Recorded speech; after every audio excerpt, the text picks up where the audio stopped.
povos da antiga Mesopotâmia já faziam observações e registros cuidadosos das posições dos astros. Eles observaram 5 astros errantes que hoje chamamos de planetas, cujo movimento no céu era diferente do movimento do plano de fundo das estrelas fixas, que davam uma volta completa no céu a cada dia.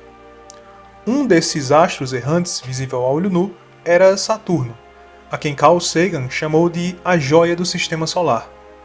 Um dos mais belos planetas do Sistema Solar, se não o mais belo, Saturno é rodeado por um sistema de anéis de fina espessura, mas que, quando vistos do espaço, são, sem dúvida, os maiores responsáveis pela beleza do planeta. Os anéis de Saturno são formados por inumeráveis partículas minúsculas de gelo e poeira que orbitam o planeta. Elas podem ter se originado de destroços que foram impedidos pela gravidade de Saturno de se agregarem, formando uma lua, ou podem ser remanescentes de uma lua que orbitava muito perto do planeta e foi despedaçada pelas forças gravitacionais de maré. Ou ainda, podem representar uma situação de equilíbrio estável entre o material ejetado por Titã, a maior lua de Saturno, e o material que cai na atmosfera do planeta. Fato é que, embora aumentem significativamente o brilho do planeta por refletirem a luz do Sol, os anéis não são visíveis a olho nu. Como então os anéis de Saturno foram descobertos? Saturno foi observado pela primeira vez através das lentes de um telescópio por Galileu Galilei em julho de 1610. Quando Galileu apontou a sua luneta para Saturno, inicialmente ele não descobriu nada que o impressionasse. Mas essa situação mudou em 25 de julho, quando, ao observar o planeta mais uma vez, Galileu descobriu algo impactante. Para evitar que a descoberta fosse roubada dele antes que ele a publicasse, ele enviou um código, uma série de letras embaralhadas, anunciando seu achado a diversos astrônomos europeus. O código de Galileu continha as seguintes letras. Dentre os astrônomos que receberam o código, estava Johannes Kepler, com quem Galileu já tinha trocado correspondências. Após certo tempo, Kepler acreditava ter solucionado o mistério de Galileu. Sua solução foi Salve Ubistinium Geminatum Martia Prolis, ou em português, sejam saudados companheiros gêmeos filhos de Marte. Kepler, assim, acreditava que Galileu tivesse descoberto 2 satélites do planeta Marte, o que corroboraria com a sua ideia de progressão geométrica nos céus, visto que a Terra tem um satélite, Marte teria 2, Júpiter 4 e assim por diante. Curiosamente, hoje sabemos que Marte realmente tem 2 satélites, embora isso não tenha nenhuma relação com progressão geométrica, nem tenha sido a descoberta de Galileu. Assim, a solução de Kepler estava incorreta. A verdadeira resposta para o enigma foi revelada pelo próprio Galileu.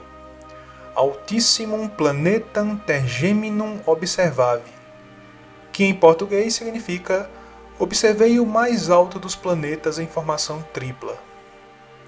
Através das lentes do seu telescópio, Galileu viu que Saturno, na verdade, se tratava de 3 corpos que quase se tocavam. Ele ainda advertiu aqueles que também o quisessem vê-lo que, se o planeta fosse observado com telescópios de qualidade inferior, apareceria para o seu observador de forma um pouco diferente. Ele escreveu: quando os observamos com um telescópio de ampliação fraca, os 3 astros não aparecem de forma muito distinta, e Saturno parece alongado, como uma azeitona. Galileu viu Saturno não como um planeta com anéis, como vemos hoje, mas como uma grande esfera cercada por 2 esferas menores. Ele então associou os 2 companheiros de Saturno a satélites, e seguiu observando o planeta nos dias que se passaram com o objetivo de determinar o período destes supostos satélites. No entanto, conforme o tempo ia passando, a aparência de Saturno permanecia a mesma, de modo que Galileu acabou perdendo o interesse em observá-lo após certo tempo. Mas, ao observá-lo novamente no final de 1612, Galileu teve uma grande surpresa. Saturno estava solitário, sem a presença dos seus 2 companheiros.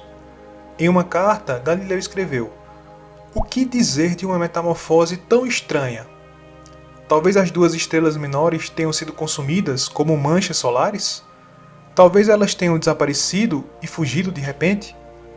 talvez Saturno tenha devorado seus próprios filhos? Ou então foi uma ilusão e uma fraude com que os óculos por tanto tempo me enganaram, e tantos outros que o observaram comigo muitas vezes? Mas Galileu não acreditava de fato nisso.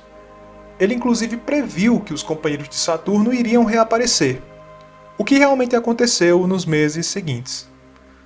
Mais uma vez Galileu deixou as observações de Saturno de lado, até o verão de 1616, quando ele observou o planeta novamente, esperando encontrar a familiar aparência tríplice ou talvez a aparência solitária.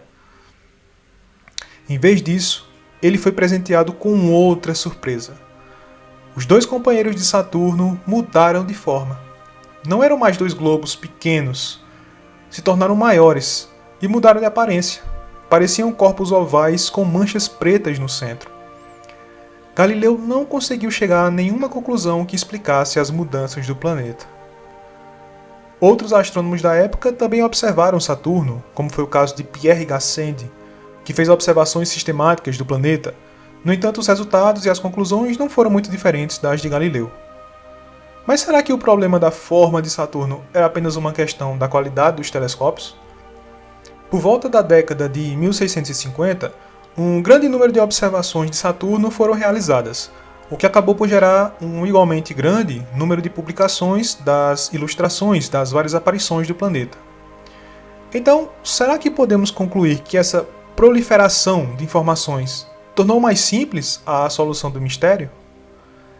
Na verdade, as figuras de diferentes observadores tinham tantas diferenças entre si que era difícil propor uma teoria que explicasse todas elas, principalmente pelo fato de muitas das observações terem sido feitas com instrumentos de lentes de baixa qualidade, o que consequentemente gerou ilustrações enganosas de qualidade duvidosa. Além disso, mesmo que inferiores aos telescópios de décadas seguintes, os telescópios de Galileu e de outros das décadas de 1610 a 1650 tinham um aumento suficiente para que os anéis fossem visualizados, na posição de máxima abertura em relação à Terra.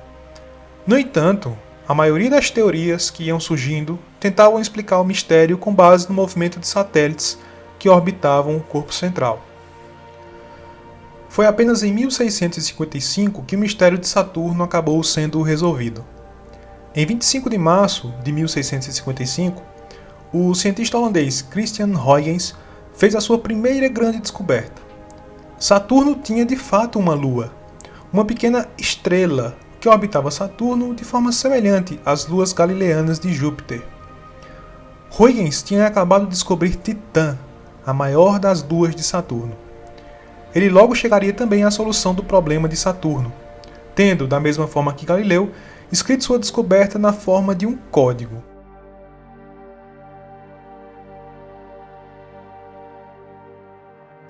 A solução desse enigma foi dada na forma de um livro, chamado Systema Saturnium, onde ele apresentou suas descobertas acerca de Saturno. Primeiramente, Huygens apresenta um compilado das ilustrações de Saturno feitas até então.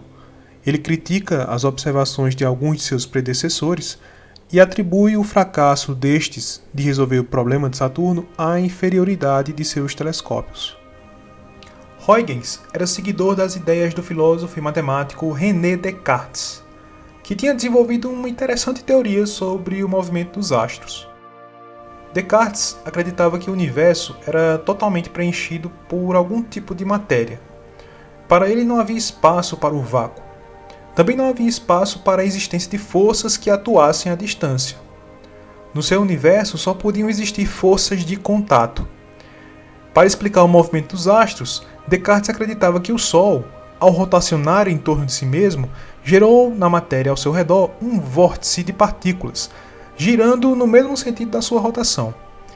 Gradualmente, a matéria dentro desse vórtice solar se aglomerou em um conjunto de faixas que acabaram se aglutinando e formando os planetas, que circundam o Sol com velocidades variadas.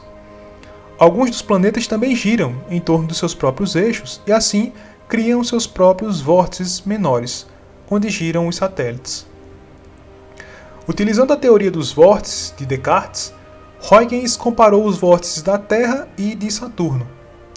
Como a Lua leva cerca de 30 dias para completar uma volta, completa ao redor da Terra, enquanto a própria Terra completa uma volta em torno de si mesma em apenas um dia, e tendo determinado que Titã tinha um período de translação de 16 dias, aproximadamente metade do período da Lua, Huygens acreditava que o período de rotação de Saturno deveria ser metade de um dia. Assim, toda a matéria existente entre Saturno e o seu satélite deveria estar no vórtice gerado pelo planeta, de modo que o seu período de translação deveria variar de meio-dia até 16 dias. No entanto, os supostos corpos que rodeavam Saturno não apresentavam nenhuma mudança no período de 16 dias. Para ter essa característica, concluiu Huygens, estes corpos eles deveriam apresentar uma simetria de rotação em torno do eixo do vórtice do planeta. Dessa forma, um corpo que atenderia estas condições era um anel. De fato, a solução para o código proposto por Huygens era annulo cingitur, tenui, plano, nusquam coherente, ad eclipticam inclinato. Ou, em português, ele está cercado por um anel fino e plano, que não toca em lugar algum e está inclinado em relação à eclíptica. Assim, mesmo se baseando numa concepção equivocada, uma vez que sabemos hoje que a ideia de vórtices cartesiana não é a melhor descrição da realidade física do movimento dos astros, Huygens chegou à solução correta do problema de Saturno, ou pelo menos a solução parcialmente correta. A forma do anel proposta por Huygens era diferente da que conhecemos hoje. Saturno tem um conjunto de anéis finos compostos por trilhões de pequenos pedaços de gelo e rocha. Para Huygens, o anel de Saturno era uma estrutura sólida, com uma espessura fina, embora ainda considerável. Huygens ainda explicou o porquê de Saturno parecer tão diferente quando visto em épocas diferentes.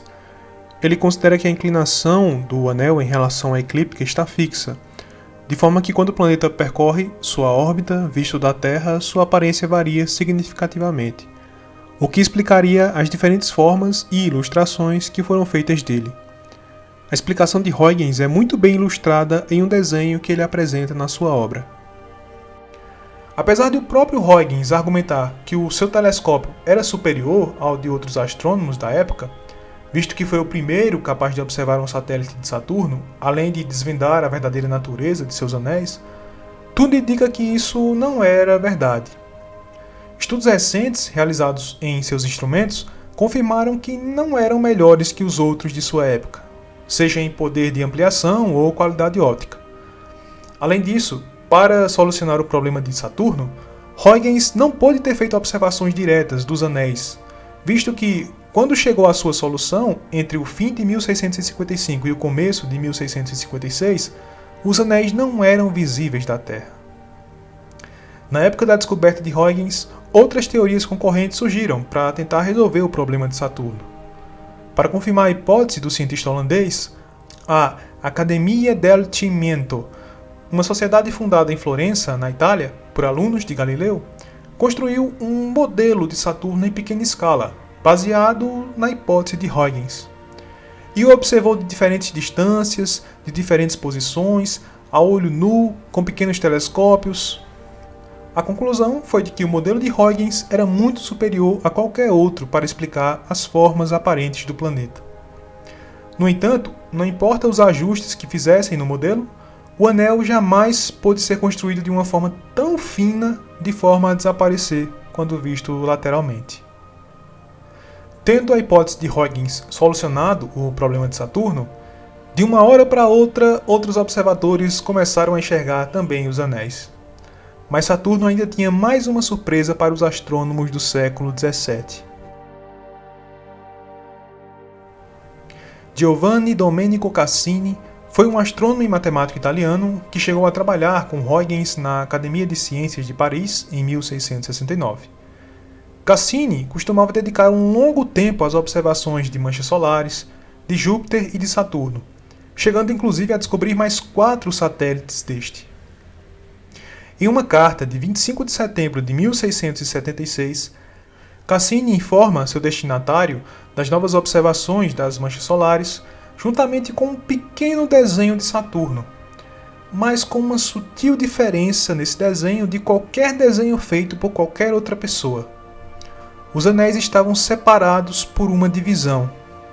Na carta, Cassini escreveu: a largura do anel foi dividida em duas por uma linha escura, que parece elíptica, mas é na verdade circular, como se fossem dois anéis concêntricos, sendo o anel interno mais brilhante que o externo. Essa divisão principal nos anéis hoje é chamada de Divisão de Cassini, em homenagem ao seu descobridor. O que o Enigma de Saturno e a sua solução nos revelam é que a observação e a experimentação na ciência não são puras nem imaculadas. É impossível libertar totalmente nossas mentes das limitações culturais nas quais estamos imersos, de modo a chegarmos a conclusões unicamente a partir de observações e experimentos livres de ideias preconcebidas. Essa sempre será uma limitação daqueles que fazem a ciência, e tomar conhecimento dela é estar preparado para evitar os mesmos erros do passado. Saturno maravilhou aqueles que o observaram durante gerações e gerações. Que outras surpresas a joia do Sistema Solar terá guardado para nós?